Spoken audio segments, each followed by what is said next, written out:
Hello friends, today's topic is about denaturation and heat coagulation. What is the difference between these two and what is the characteristic or importance of these two that we will look. So first, denaturation of protein. So basically non-specific alteration in secondary, tertiary and quaternary structure of protein molecules. So simply you have to remember only primary is maintained, all other secondary, tertiary and quaternary structure of protein at all are altered. That is called a denaturation of protein. So primary structure is not altered and all other secondary, tertiary and quaternary structure is altered, and that is called as simply denaturation of protein. And how it is possible, so that also we will look different particular factor that will lead to the denaturation of protein. So what happened, the what physical characteristic will change. So when denatured or protein will denatured, the solubility of that particular protein will be decreased, precipitation will be increased. Simple, solubility will be decreased means they will be precipitated, means precipitability will increase. Further, their biological activity or biological function or their function inside the body that will be lost. So loss of biological activity that is seen with the denaturation of protein. So denaturation of protein, that is ultimately loss of functional protein. So how this denaturation is occurring, so these are the some particular factor that is causing denaturation. So mild heating, treating with the urea, x-ray, UV rays, high pressure, vigorous shaking and other physicochemical agent. So these agent that can lead to the denaturation of protein. So simply what happened, denaturation of protein, particular primary structure is maintained, all other secondary, tertiary and quaternary structure will be lost.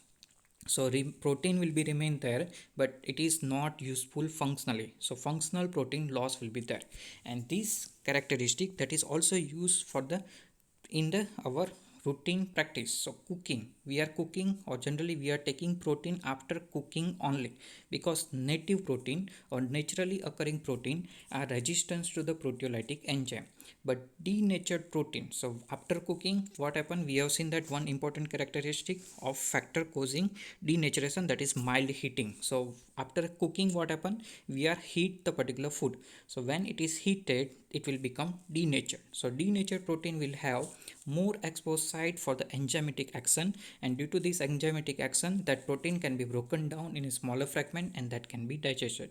So thus cooking lead to the denaturation of protein, and cooked food are more easily digested by our body.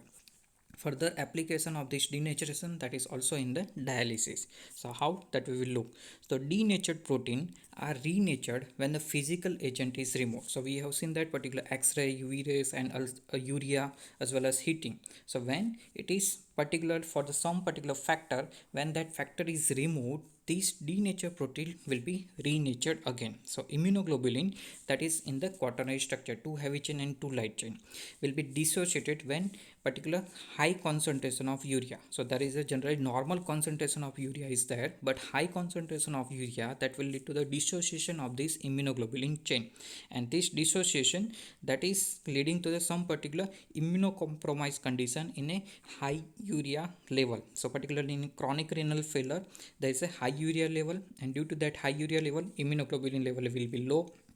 So this in clinic chronic renal failure patient, they are mostly seen as a immunocompromised because of the presence of urea immunoglobulin dissociation, and it will show less immunity. So when urea is removed with the help of dialysis, the subunit are reassociated and biological activity of immunoglobulin is regained. So simply by dialysis we are what we are doing, we are removing the urea, and removing of the urea that will lead to the reassociation of particular protein or immunoglobulin. So what happened in the cooking that we will look, so particular native protein that is containing, that is not easily digestible by the enzyme or enzymatic activity. For the enzymatic activity the various site are not available, but after cooking what happened, the denaturation of protein will occur, and due to that denaturation more active site or more exposed site for the enzymatic activity is available, and that is easy to digest. Further, that all about the denaturation of the protein. Next, that is heat coagulation. When particular protein is heated at isolectric point, not only heating but there is a heating at the isolectric point when net charge is 0. So some protein will denature irreversibly.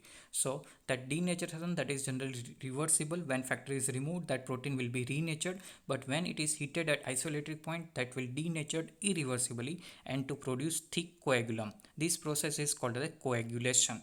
So albumin once heated undergo irreversible denaturation, and that is called heat coagulation. So albumin is easily coagulated by globulins to a lesser extent and form the basis of heat acetic acid test to detect albumin in urine. Now further interesting thing is that when kidneys damage, the first protein to appear in the urine, you have to remember, when kidneys damage, first protein to appear in the urine, that is albumin. So we have also seen that molecular weight of albumin, that is 69,000 Dalton. So any simple damage of kidney or Bowman's capsule, that will lead to the appearing of the albumin in the urine, and that albumin can be detected by with the help of heat acetic acid test, and that is simple basis of the heat coagulation test. So that's all about the denaturation and coagulation or heat coagulation test of the albumin.